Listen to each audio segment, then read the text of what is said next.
जय श्री राम। शंखनाद में आपका स्वागत है। पश्चिम बंगाल में चुनाव की घोषणा होते ही और आचार संहिता लगते ही अब ईसी और ईडी का डबल एक्शन शुरू हो गया है। एक तरफ तबादले हो रहे हैं, डीजीपी से लेकर एडीजी, पुलिस कमिश्नर, मुख्य सचिव, अधिकारी बदले जा रहे हैं और दूसरी तरफ ईडी की ताबड़तोड़ छापेमारी हो रही है। मनी लॉन्ड्रिंग, अवैध पैसा जो इस वक्त चुनाव के समय में तेजी से जिसकी आवाजाही बढ़ जाती है, उस पैसे पर लगाम लगाने की कोशिश हो रही है। छापेमारी हुई है 4 जिलों में 10 जगहों पर। इसकी बात करेंगे, लेकिन पहले तबादलों की बात कर लेते हैं, क्योंकि ये जो बंगाल का चुनाव है इसमें बहुत मायने रखता है। अभी तक आचार संहिता लागू होने से पहले तक तो पूरी प्रशासनिक पावर वो राज्य सरकार के पास होती है, ममता बनर्जी के पास थी। किसको कहाँ भेजना है, कहाँ कौन रहेगा, वो फैसला ये करती थी।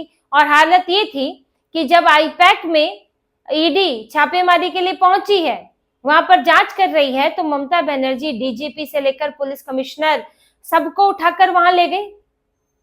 कोई किसी का काम वहां पर नहीं था, ममता बनर्जी की वहां जरूरत नहीं थी, लेकिन उनके साथ तो पूरा लाव लश्कर गया था। ऐसे ही नहीं गया था।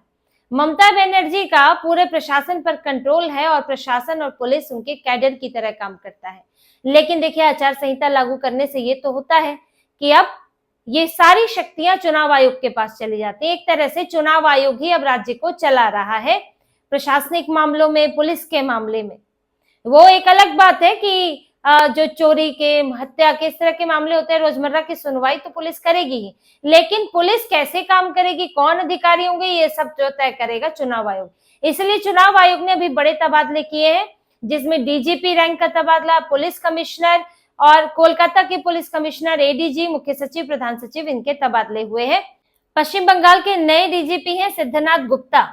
इससे पहले एक्टिंग डीजीपी थे पीयूष पांडे और उससे पहले थे राजीव कुमार, जो कि बहुत विवादित रहे और उन्हें ममता बनर्जी अब राज्यसभा भेज रही हैं। और सिद्धनाथ गुप्ता जो है वो आईजीपी कार्यवाहक भी होंगे।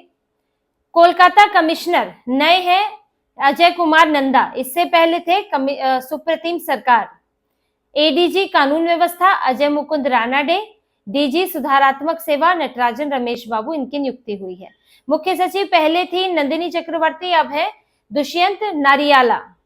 और इसके अलावा गृह मामलों की प्रधान सचिव जो है संघमित्रा घोष को बनाया गया है। चुनाव आयोग ने महत्वपूर्ण प्रशासनिक पदों पर और पुलिस पदों पर बदलाव कर दिया है। देखिए, बहुत अहम भूमिका हो जाती है जब चुनाव होता है, तो डीजीपी कौन है, एडीजीपी कौन है, आईजीपी कौन है, ये सब पूरी व्यवस्था और आदेश देने से लेकर सब कुछ में इनकी अहम भूमिका होती है। जो बंगाल में समस्या यही रही है कि पुलिस ने कभी हिंसा रोकने की ठीक से कोशिश की ही नहीं, और चुनाव के समय, चुनाव के बाद भी हिंसा लगातार जारी रही। ममता बनर्जी जीतती रही और उसके बाद इनकी पार्टी के नेता जो है तांडव मचाते रहे, मनमानी करते रहे और पुलिस आंखें मूंदे बैठी रही।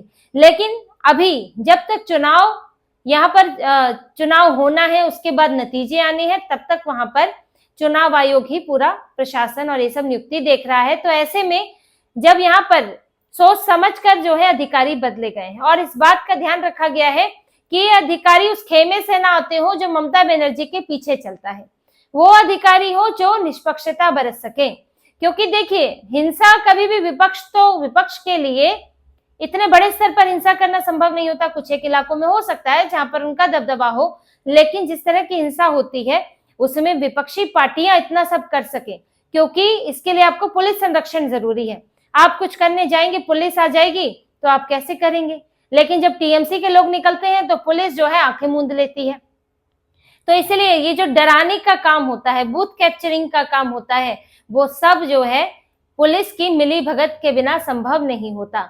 और इस बार चुनाव आयोग की कवायद ही यही है, और ये जिम्मेदारी भी चुनाव आयोग की होती है कि निष्पक्ष चुनाव कराए। इसीलिए ये सारी सुरक्षा व्यवस्था से लेकर प्रशासनिक व्यवस्था चुनाव आयोग को दे दी जाती है। तो चुनाव आयोग की कोशिश ही यही है कि अधिकारी ऐसे हों जो हिंसा रोकने की दिशा में काम करें, ना कि हिंसा को चलने दे, जो टीएमसी के नेताओं की कठपुतली ना हो, उनके इशारे पर ना चलते हो। तो इसीलिए कोशिश यही चुनाव आयोग कर रहा है कि जब भी ऐसी स्थिति पड़े तो पुलिस अधिकारी, प्रशासनिक अधिकारी मुश्किल समय में सही फैसला लें। इसलिए तबादले हुए। और पुराने जो थे उनका तो ममता बनर्जी से संबंध कोई छुपा हुआ है नहीं। जो इससे पहले राजीव कुमार थे, उनका तो क्या ही कहना है, उनको तो अब राज्यसभा भेज रही है, तो उनसे तो बहुत नजदीकी संबंध थे टीएमसी के। इसके बाद जो अभी आए पीयूष पांडे, वो देखा ही हमने आईपैक के मामले में, वो भी दौड़े दौड़े गए थे ममता बनर्जी के पीछे। तो इसीलिए चुनाव आयोग ने अहम पदों पर तबादले कर दिए हैं और ममता बनर्जी को वो रास नहीं आ रहे हैं, क्योंकि इन्हें तो अपने लोग चाहिए कि देखिए भाई, जब ऊपर से कहीं कोई हिंसा हो रही है तो ऊपर से आदेश की जरूरत होती है।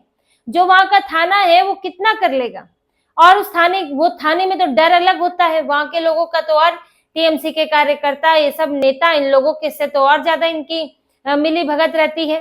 फिर ऊपर से आदेश की जरूरत पड़ती है, कई बार आपको फोर्स की भी जरूरत पड़ती है, तो ये सब फैसले ऊपर के लोग ही लेते हैं।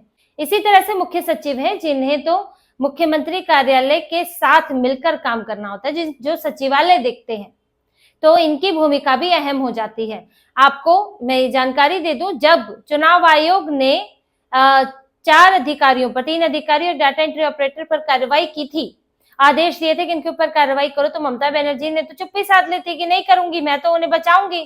तब मुख्य सचिव को ही तलब किया गया था, तो वो सबसे बड़े प्रशासनिक अधिकारी हैं, तो वहां भी चुनाव आयोग ने सोच समझकर एक तबादला किया है। तो ममता बनर्जी के हाथ से इस वक्त प्रशासनिक व्यवस्था, मशीनरी कहेंगे इनकी, तो चुनाव जीतने की प्रशासनिक मशीनरी और पुलिस मशीनरी, वो इनके हाथ से निकल चुकी है। फिर ऊपर से जो अब एनफोर्समेंट डायरेक्टरेट की कार्रवाई हो रही है, वो इनके लिए चिंता बढ़ाने वाली और है, क्योंकि इस बार चुनाव आयोग ने पक्षपाती चुनाव रोकने के लिए, निष्पक्षता के लिए जरूरी होता है कि पैसों के इस्तेमाल पर रोक लगे, अवैध पैसों के इस्तेमाल पर। एक तो पार्टियां अपने प्रचार में खर्च करती हैं, वो एक अलग बात है, ये सब तो खुला खर्च होता है, लेकिन इसके अलावा अवैध पैसों की जरूरत पड़ती है, क्योंकि कहीं पैसे भी दिए जाते हैं, शराब भी दी जाती है, वोट खरीदा जाता है, तो अब उसके लिए व्हाइट मनी कहां से लाएंगे, तो ब्लैक मनी की जरूरत पड़ती है। तो इसी सब पर रोक लगा रहा है प्रवर्तन निदेशालय यानी कि ईडी ने इसके लिए छापेमारी की है 4 जिलों में, सिलीगुड़ी, हावड़ा, विधाननगर और दुर्गापुर, इन 4 जिलों के 10 ठिकानों पर छापेमारी की है, जिसमें कॉल सेंटर, ऐसे अवैध कॉल सेंटर पकड़े गए हैं जो कि लोगों से धोखाधड़ी करके पैसे वसूलते थे और फिर इस पैसे को हवाला कारोबार के जरिए इधर से उधर किया जाता था। इसीलिए ईडी का मनी लॉन्ड्रिंग का मामला इसमें बनता है, और ईडी ये देख रही है कि ये पैसा क्या पश्चिम बंगाल के चुनाव में इस्तेमाल होने वाला था या हुआ है अभी, तो ये सबकी जांच चल रही है। लेकिन ये सब देखिए, चुनाव के समय ये सब तेज हो जाता है। वैसे तो ईडी अपना काम करती है, लेकिन चुनाव के समय एजेंसियां और सक्रिय हो जाती हैं, क्योंकि बड़ी मात्रा में जो है कैश आता है, जो है बगल के राज्य है उनसे भी आता है, जैसे झारखंड से, उड़ीसा से, वहां से भी कैश लाया जाता है। और क्योंकि अब ठीक है, प्रशासन में नियुक्तियां इस वक्त चुनाव आयोग कर रहा है, लेकिन ऐसा भी नहीं है कि पूरे प्रशासन पर कोई कब्जा ही नहीं है, कोई नियंत्रण नहीं रहता है सरकार का। कुछ अधिकारी तो फिर भी सिस्टम का हिस्सा होते हैं, तो उसका फायदा उठाने की कोशिश करती है राज्य सरकार। तो इसलिए ये सब ईडी के स्तर से, सीबीआई के स्तर से, या नारकोटिक्स विभाग है उसके स्तर से रोका जा सके, यही कोशिश है चुनाव आयोग की, कि यहाँ पर कोई भी ऐसी चीज, ऐसी चूक ना हो जिससे कि चुनाव में कोई गलत तरीका अपनाया जाए या हिंसा हो, लोग डर के मारे वोट दें, या फिर डर के मारे बिना मर्जी का वोट दें, तो कुछ भी, इन सबको इस बार रोकने की कोशिश में चुनाव आयोग है बहुत सख्ती के साथ आगे बढ़ रहा है। ममता बनर्जी ने सुप्रीम कोर्ट जाकर लाख जो है कोशिश की कि रुक जाए, एसआईआर रुक जाए, चुनाव आयोग रुक जाए, लेकिन ऐसा हुआ नहीं है। तो अब ये तबादले, ये छापेमारी, ये ममता बनर्जी का खिसकता कंट्रोल, और वहां से बढ़ती जो मुस्लिम नेता हैं उनसे मिलती ममता बनर्जी को चुनौती, और पूरा घुसपैठियों के खिलाफ बना हुआ माहौल ममता बनर्जी की कुर्सी को टिकने नहीं दे रहा है। और पूरी टीएमसी को यही डर है कि इस बार जो सख्ती है उसने इनके पुराने तरीकों को, पुरानी प्लानिंग को फेल कर दिया है, तो अब वही प्रदर्शन दोहरा पाना, सत्ता में वापस आना इनके लिए मुश्किल हो गया है। तो इसी तरह की और खबरें और विश्लेषण आपके लिए लाते रहेंगे, हमसे जुड़े रहिए, सब्सक्राइब कीजिए, कमेंट कीजिए। बहुत बहुत धन्यवाद। जय श्री राम।